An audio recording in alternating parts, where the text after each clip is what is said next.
Bismillahirrahmanirrahim. Assalamu alaikum. Mesdames et messieurs, monsieur le président de la Coalition mondiale pour l'éthique et les valeurs humaines, monsieur le directeur de l'Institut Cordoba pour la paix, monsieur le président de la séance, bonjour.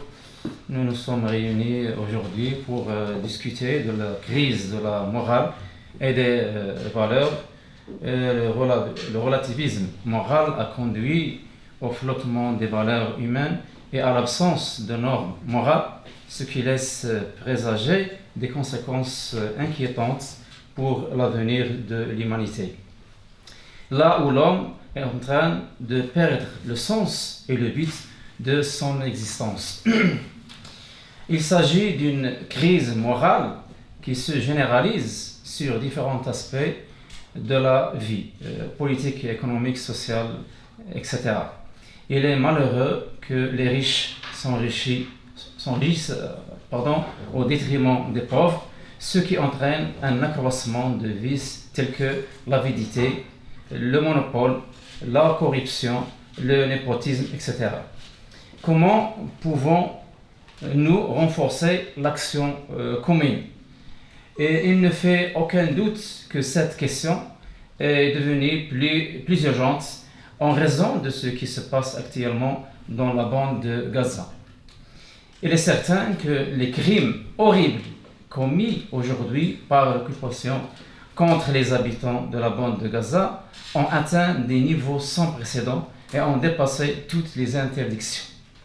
Les meurtres répétés de civils, notamment des personnes âgées, des femmes, des enfants, des journalistes et du personnel médical, et aussi les infrastructures civiles, des hôpitaux et des lieux de culte tels que des mosquées et des églises, et l'utilisation de munitions illicites dans des zones résidentielles densément peuplées. Tous ces actes condamnés sont incompatibles avec les principes du droit international humanitaire. Ainsi qu'exposent les civils à des grands risques. De plus, le refus abusif des Israéliens de fournir de l'aide humanitaire a provoqué un désastre humanitaire de tous les niveaux et des violations sans fin du droit international humanitaire et du droit de l'homme, et tout cela se déroule devant le mutisme de la communauté internationale. Le siège serré et l'interdiction de tous les moyens de subsistance de la bande de Gaza, y compris l'eau, la nourriture, le carburant et les médicaments, constituent un crime de guerre. Ceci est basé sur les articles 33, 146, 147 de la 4e Convention de Genève de 1949, qui affirme la nécessité de protéger les civils. De plus, affamer un peuple entier, le priver de nourriture et de médicaments et refuser de fournir du carburant aux hôpitaux, tout cela constitue un crime de génocide selon l'article 55 de la 4e Convention de Genève. De ce point de vue, se pose la question des transgressions commises par les autorités d'occupation israéliennes, d'une part, et de leurs effets, d'autre part, sur les civils et la société palestinienne dans la bande de Gaza. Combien de temps le monde restera-t-il indifférent aux atrocités commises à Gaza? Reste-t-il quelque chose de la soi-disant conscience mondiale face à l'horreur des meurtres, des intimidations, des déplacements et de l'empêchement systématique que de la nourriture parvient aux affamés et aux assiégés? Les valeurs de démocratie et de droits de l'homme sont aujourd'hui fortement remises en question. Quelle est la valeur d'élections libres et équitables? Bien sûr, ici, je ne parle pas des gouvernements arabo-musulmans et des gouvernements dictatoriaux similaires. Je parle des gouvernements occidentaux qui brandissent le slogan de la modernité et du progrès. Je dis, quelle est la valeur d'élections libres et équitables, et quelle est la valeur du choix des citoyens si leurs dirigeants ne répondent pas aux souhaits de leur peuple qui rejette la guerre contre Gaza et exige une intervention pour mettre fin au génocide d'un peuple sans défense. Au lieu de cela, nous n'entendons que des déclarations froides et répétées, comme si nous contribuions à donner aux agresseurs le temps de tuer et de détruire davantage. Ce qui se passe actuellement à Gaza est une honte pour toute l'humanité. Nous appelons à un soutien pacifique, continu, sous toutes ses formes et à travailler avec toute la pression et le sérieux nécessaire pour apporter des secours aux personnes touchées, mettre fin à cette sale guerre et poursuivre les agresseurs en justice. Mesdames et messieurs, nous nous trouvons ainsi confrontés à une catastrophe morale qui envahit le monde. Et nous pensons que résoudre ce genre de problème nécessite une forte prise de conscience qui doit se concrétiser à travers différentes activités entreprises sous l'égide de différents courants à travers le monde. Une prise de conscience qui saura valoriser l'intérêt commun de la coopération afin de s'unir autour du soutien à l'éthique et aux valeurs humaines sans perdre de vue la responsabilité historique qui est d'œuvrer pour le salut de l'humanité. Je salue et soutiens un ensemble d'idées pertinentes contenues dans le document plateforme de ce symposium, notamment dans les domaines suivants. Le rôle central et primordial de la famille pour une meilleure éducation morale et sociale des peuples, l'appel à la consolidation des valeurs de liberté, de dialogue, de bon voisinage, d'acceptation de la différence et du respect des spécificités culturelles de chaque groupe humain, l'appel à une justice humaine mondiale qui garantisse le droit de vivre en paix et un partage équitable des richesses de la terre, identifier et favoriser les principes moraux qui transcendent les frontières culturelles et géographiques et montrer leurs racines fondatrices tout en renforçant le sentiment de la nécessité de la coopération civilisationnelle et de la promotion de la paix et de la justice. Dernièrement, promouvoir le dialogue entre les civilisations et les cultures, aussi explorer le rôle de l'éducation et de la société civile dans la promotion de la conscience morale et définir une vision commune pour un avenir plus équitable où priment les valeurs humaines de la paix, de la dignité et de la justice sociale. J'arrive au terme de cette intervention. Merci pour votre attention et votre suivi.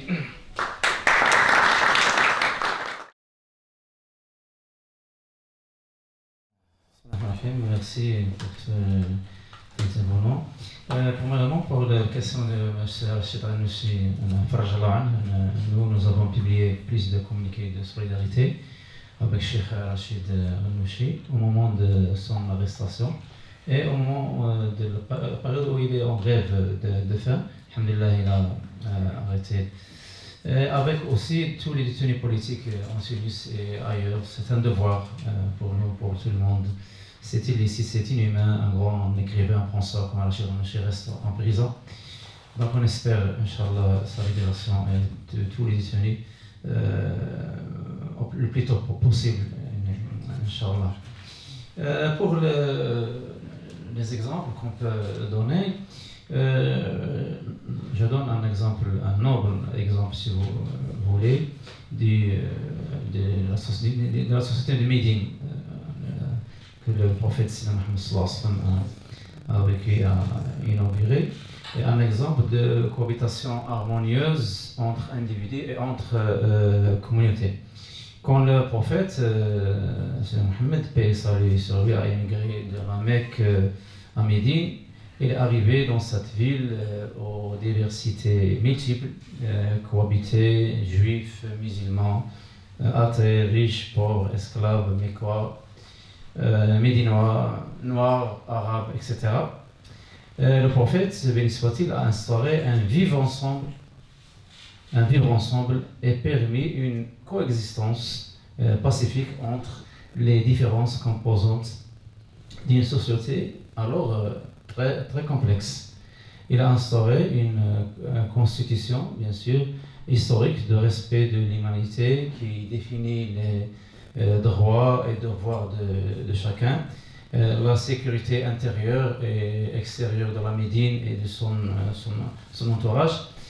Ce texte, bien sûr, était fondé sur l'appartenance collective à la patrie. Musulmans, juifs, non-musulmans, etc. Tous étaient citoyens à part égale. Bien sûr, Dieu, pour nous musulmans, nous invite à travers plusieurs versets